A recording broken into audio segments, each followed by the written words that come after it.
English మాట్లాడడానికి భయపడుతున్నారా? అయితే మీకోసమే ఈ స్పోకెన్ ఇంగ్లీష్ క్లాసెస్. వెంటనే కాల్ చేసి జాయిన్ అవ్వండి. నమస్తే, వెల్కమ్ టు సుమన్ టీవీ. నేను doctor Anuhya, internationally certified happiness and mindfulness coach, certified mindfulness instructor for teenagers and young adults. మనం ఇవాళ సర్వసాధారణంగా పిల్లలు అనేవి టాంట్రమ్స్ అనేవి చాలా త్రో చేస్తూ ఉంటారు, చిరాకు ఎక్కువగా చేయటం అనేది. ఇలాంటి సందర్భాల్లో మనం ఫేస్ చేసినప్పుడు ఎలాగ పిల్లలతో డీల్ చేయాలి అనేది చర్చించుకుందాం. పిల్లలు అలా టాంట్రమ్స్ త్రో చేసిన ప్రతిసారి తల్లులుగా మనం ఏం చేయాలి అనుకుంటామంటే, అది మన రెస్పాన్సిబిలిటీ. ఇమీడియట్గా వాటిని ఫిక్స్ చేసేసి ఎలాగో ఒకలాగా మనం ఆ ఏడుపుని అనేది స్టాప్ చేయాలి అనే ప్రయత్నిస్తున్నాం, కానీ మనం నిజంగా సొల్యూషన్ అనేది వాళ్ళకి ఇవ్వటం లేదు. సో మైండ్ఫుల్నెస్ని ఉపయోగిస్తూ ఎలాగ డీల్ చేయొచ్చు అనేది తెలుసుకుందాం. పిల్లలు ఎందుకు అట్లా మారం చేస్తారు అంటే, వాళ్ళ యొక్క ఎమోషన్స్ని బయటకి చూపించాలో తెలియక వాళ్ళు ఏడుస్తూ ఉంటారనమాట. వాళ్ళకి కోపం వచ్చినా కానీ, అండ్ ఎస్పెషల్లీ చిన్న పిల్లలు అయితే, అఫ్కోర్స్ టీనేజర్ నుంచి కొంచెం ఇట్లా కోపం అది వచ్చిందంటే వాళ్ళు కోపాన్ని ప్రదర్శించడం అది చేస్తారు. కానీ సాధారణంగా 5 నుంచి 10 లేకపోతే 11 సంవత్సరాల లోపు పిల్లలు ఈ విధంగా బిహేవ్ చేస్తూ ఉంటారనమాట. వాళ్ళకి ఏ ఒక్క ప్రాబ్లం వచ్చినా, వాళ్ళ ఎమోషన్స్ ఏ విధంగా హర్ట్ అయినా కూడా వాళ్ళు టాంట్రమ్ అనేది త్రో చేస్తూ ఉంటారు. చిన్నపిల్లల్లో మనం ఎక్కువ చూస్తూ ఉంటాం. ఏదైనా వాళ్ళు కావాలనుకున్నది కావాలి అని చెప్పి మనం ఇచ్చే వరకు వాళ్ళు చాలా ఏడుస్తూ ఇంకా గందరగోళం చేసేస్తూ ఉంటారు.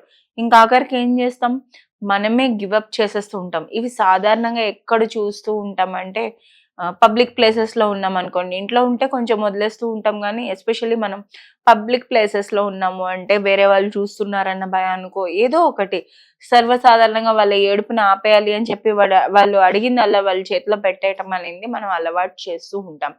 ఇది కరెక్ట్ పద్ధతి కాదు. ఎందుకంటే ఈ విధంగా చేయటం వల్ల మనం ఏం నేర్పిస్తున్నాం పిల్లలకి, వాళ్ళు ఏడ్చి ఏదైనా సాధించగలరు అని. లేదా నాకు ఇది కావాలి, నేను వెళ్ళాలి అది అంటే, ఓకే సరే నువ్వు ఏడవకు, ఆపేసే, నేను తీసుకొని వెళ్తాను అని మనకు అక్కడ ఇమీడియట్గా మనం భరించలేక మనకున్న స్ట్రెస్ లెవెల్స్కి ఇంకా ఇది కూడా ఎందుకు, సర్లే ఇచ్చేస్తే పోనీ ఏడుపు ఆపేస్తాడు కదా అన్న కోణంలో ఆలోచిస్తూ ఉంటాం. కానీ మనం ఏం చేయొచ్చు అంటే, లేదా ఇంకో రకంగా కూడా చేస్తూ ఉంటారు కొంతమంది తల్లిదండ్రులు, వ్యాలిడేట్ చేయరు. అంటే ఏంటి, ఎందుకు ఏడుస్తున్నావు నువ్వు, ఆపే. ఉదాహరణకి ఒక పిల్లోడు స్కూల్ నుంచి వచ్చి డల్ గా ఉండడం, లేదా టాంట్రమ్స్ త్రో చేయడం, చీటికి మాటికి చిరాకు పడడం, ఏడవడం అనేది చేస్తూ ఉన్నాడు అనుకోండి, తిరిగి మనం వాడి పైన రివర్స్ లో మన కోపాన్ని చూపిస్తాం. ఎందుకు అలా బిహేవ్ చేస్తున్నావు, సరిగ్గా బిహేవ్ చేయకుండా స్కూల్ నుంచి వచ్చిన వెంటనే స్టార్ట్ చేసావు మళ్ళీ నువ్వు అని చెప్పి మనం ఒక కోపాన్ని తిరిగి మనం ప్రదర్శిస్తూ ఉంటాం. అలా కాకుండా మనం ఇక్కడ ఏం చేయాలి అంటే, వాళ్ళ యొక్క ఎమోషన్స్ ని అర్థం చేసుకోవాలి మనం. పిల్లలు ఇట్లా టాంట్రమ్స్ త్రో చేయడం వల్ల చూపిస్తున్నారు అంటే, వాళ్ళ ఎమోషన్స్ ని వాళ్ళు బెటర్ గా హ్యాండిల్ చేయడం వాళ్ళు నేర్చుకోవాలి అన్న సంగతి మనకి అర్థమవుతుంది. సో మనం ఏం చేయొచ్చు, వాళ్ళ ఎమోషన్స్ ని వ్యాలిడేట్ చేయడం. ఉదాహరణకి ఆ పిల్లాడు స్కూల్ నుంచి వచ్చి, అమ్మ ఇవాళ స్కూల్లోని నాకు ఫ్రెండ్స్ నన్ను ఏడిపించారు అమ్మ, వాట్ ఎవర్, అది ఏదైనా అవ్వచ్చు, వాళ్ళతో మాట్లాడకుండా లేకపోతే టీస్ చేస్తూ అది ఏదైనా అవ్వచ్చు. ఇంటికి వచ్చి ఆ కోపాన్ని ఫ్రెండ్స్ దగ్గర ఏమి చూపించలేక అది మనకి ఎఫెక్ట్ వచ్చి ఈ విధంగా పడుతూ ఉంటుంది అనమాట ఇంట్లో. మనం ఏం చేస్తాము, వాళ్ళు చెప్పేది మనం అసలు 100% పూర్తిగా వినకుండా మనం అక్కడే ఆపేస్తూ ఉంటాం. పర్లేదు ఏముంది, ఫ్రెండ్సే కదా, రేపటి నుంచి మళ్ళీ అంతా నార్మల్ గానే ఉంటుంది, ఏం కాదులే, సర్లే ఇప్పుడు నువ్వు వెళ్ళి డ్రెస్ చేంజ్ చేసుకొని రా, స్నాక్స్ పెడతాను తిను, లేదా ట్యూషన్ టైం అవుతుంది వెళ్ళిపో. సో ఇట్లా మనం అలవాటు చేస్తూ ఉంటాం. ఇది చాలా తప్పండి. ముందు మీ పిల్లల యొక్క ఎమోషన్స్ ని వాళ్ళకి వాళ్ళు సేఫ్ గా ఎక్స్ప్రెస్ చేసే స్పేస్ ని మనం క్రియేట్ చేయాలి. తల్లులుగా అది మన బాధ్యత. సో ఏం చేయొచ్చు, అలాంటివి ఏమైనా షేర్ చేసినప్పుడు ఏం పర్వాలేదు, ఏమైంది, ఇట్లా ఓపెన్ ఎండెడ్ క్వశ్చన్స్ అడుగుతూ, ఇవాళ ఏమైనా అన్నారా నీకు అని వాళ్ళు చెప్పేది 100% 100% వాళ్ళు చెప్పేది మనం మైండ్ఫుల్ లిజనింగ్ చేస్తూ ఫస్ట్ వినాలి. వినిన తర్వాత ఇట్లా కొట్టి పడేయకుండాను చాలా అంటే ఎంపాథెటిక్ గా అనమాట, అయ్యో అవునా అట్లా అయిందా, నాకు తెలుసు అది చాలా బాధాకరమైన విషయం, పర్వాలేదులే ఇలా చేద్దాము అని. ఎప్పుడైతే మనం వాళ్ళ యొక్క ఎమోషన్స్ ని వ్యాలిడేట్ చేస్తూ ఉంటామో, పిల్లల్లో కూడాను ఒక ట్రస్ట్, కాన్ఫిడెన్స్ అనేది డెవలప్ అవుతూ ఉంటుందన్నమాట. వాళ్ళకి ఒక ట్రస్ట్, ఎట్లాంటి ట్రస్ట్ వస్తుంది? ఏది జరిగినా కూడా నేను ఫ్రీగా వచ్చి నేను మా అమ్మ దగ్గర నేను షేర్ చేసుకోగలను. అమ్మ నేను చెప్పింది వింటుంది అన్న ఒక బిలీఫ్ అనేది వస్తుందన్నమాట.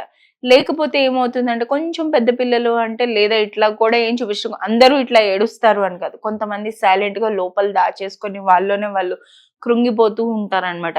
ఎందుకులే వాళ్ళు కూడా ఏమనరు, టీచర్ చెప్తే మళ్ళీ కంప్లెయింట్ చేశాను అనుకుంటారు. అమ్మకి చెప్పిన అమ్మ కూడా నాదే తప్పంటది ఎందుకులే అని వాళ్ళు అలా లోపల లోపల చాలా స్ట్రగుల్ అవుతూ ఉంటారు. సో తల్లులుగా అది మన బాధ్యత. మనం మన పిల్లలకి ఒక సేఫ్ స్పేస్ అనేది వాళ్ళు నిజంగా ఫీల్ అవుతున్న ఎమోషన్స్ అనేవి ఫ్రీగా వచ్చి మన దగ్గర ఎక్స్‌ప్రెస్ చేసుకోగలగాలి. అలాంటి సేఫ్ స్పేస్ అనేది మనం క్రియేట్ చేయగలగాలి. సో దీని తర్వాత ఏం చేస్తామంటే కంపాషనేట్‌గా చూస్తాం. బౌండరీస్ సెట్ చేయాలి. కానీ ఎట్లాంటి బౌండరీస్ సెట్ చేస్తాం? With love. ఉదాహరణకి ఒక చాక్లెట్ కోసం పిల్లోడు మారం చేస్తున్నాడు అనుకోండి. నో, ఇప్పుడు చాక్లెట్ వద్దు అని చెప్పడం కన్నా, లేదా చాక్లెట్ ఇచ్చి సరే ఇస్తాను నువ్వు ఏడుపు ఆపేసేయ్ అనే దానికన్నా, నాకు అర్థమవుతుంది నీకు ఇప్పుడు చాక్లెట్ తినాలని ఉంది కానీ ఇది సమయం కాదు. లేదా నీ భోజనం తర్వాత ఏదైనా మీరు ఏం చెప్పాలనుకుంటది ఈ విధంగా మాట్లాడటం వల్ల వాళ్ళకి ఏం చేస్తున్నాం మనం? మన రూల్స్ కూడా చెప్తున్నాం, బౌండరీస్ సెట్ చేస్తున్నాం. అది దాటి వాళ్ళు ప్రవర్తించకూడదు అనే వాళ్ళకి ఒక సంకేతం అనేది మనం ఇస్తున్నాం అన్నమాట. అంతా అయిపోయిన తర్వాత వాళ్ళు ఒక కామ్ స్టేట్‌లోకి తర్వాత ఎలా తీసుకురావాలి? ఎలా కామ్ స్టేట్‌లోకి తీసుకొస్తాం? నాకు తెలుసు నీకు ఇప్పుడు కోపంగా ఉండొచ్చు, ఏదో భావోద్వేగంగా ఫీల్ అవుతున్నావు. ఏం చేస్తావు నువ్వు? డీప్ బ్రీతింగ్ చేద్దామా? లేదా జంప్ చేస్తావా? పిల్లల్లోని స్టోర్ అయిపోతూ ఉంటుందన్నమాట ఎనర్జీ. ఆ ఎనర్జీని బయటకి రిలీజ్ చేయాలి. ఎలా రిలీజ్ చేస్తాం? వాళ్ళ బాడీని మూవ్ చేస్తూ వాళ్ళతో క్విక్‌గా పరిగెట్టించండి, లేదా జంప్స్ చేయించండి, జంపింగ్ జాక్స్ చేయించండి, లేదా ఒక ఫన్ గేమ్ లాగా మీరు కూడాను కలిసి జంప్ చేయండి. అంటే ఇమీడియట్‌గా మనం ఏం చేస్తున్నాం? ఆ సిట్యుయేషన్‌ని మనం ఫ్లిప్ చేసి ఇంకో విధంగా, ఇంకో కోణంలోకి మారుస్తున్నాం అన్నమాట. ఇట్లా చేయటం వల్ల వాళ్ళు కూడా ఒక కామ్ స్టేట్‌లోకి వస్తారు. ఇప్పుడు కామ్ స్టేట్‌లోకి రీచ్ అయినాక మీరు అప్పుడు మీ పిల్లలతోని కూర్చొని మాట్లాడొచ్చన్నమాట. ఏమైంది? ఎందుకు అలా బిహేవ్ చేసావు? ఏంటి నీ ప్రాబ్లమ్? ఈసారి నుంచి గనుక నెక్స్ట్ టైమ్ నుంచి గనుక ఇలాంటి సిట్యుయేషన్ గనుక ఫేస్ అయితే నువ్వు ఏం చేద్దాం అనుకుంటున్నావు? సో దానికి ఒక కోడ్ వర్డ్‌లా పెట్టుకోవచ్చు. లేదా ఇప్పుడు చేసిన యాక్టివిటీస్ ఏవైనా తనకి హెల్ప్ అయ్యాయి అంటే అట్లాంటివి ఏమైనా ఫ్యూచర్‌లో ఇలాంటి సిట్యుయేషన్స్ ఫేస్ అయినప్పుడు చేసుకోవాలి అనింది ఒక ఇద్దరు కలిసి ఒక డెసిషన్‌కి అనేది రావడం అనేది చేయొచ్చు. సో ఈ విధంగా చేయటం వల్ల ఈ పైన చెప్పిన ఈ విధంగా ఈ మైండ్‌ఫుల్‌నెస్ టిప్స్ అన్నీ పాటిస్తూ ఉండటం వల్ల మీ పిల్లల యొక్క టాంట్రమ్స్‌ని మీరు బెటర్‌గా మేనేజ్ చేయగలరు. వాళ్ళకి కూడాను ఏంటి ఎలాగ ఎమోషన్స్ మేనేజ్ చేయడం అనేది మనం అలవాటు చేస్తున్నాం. Thank you.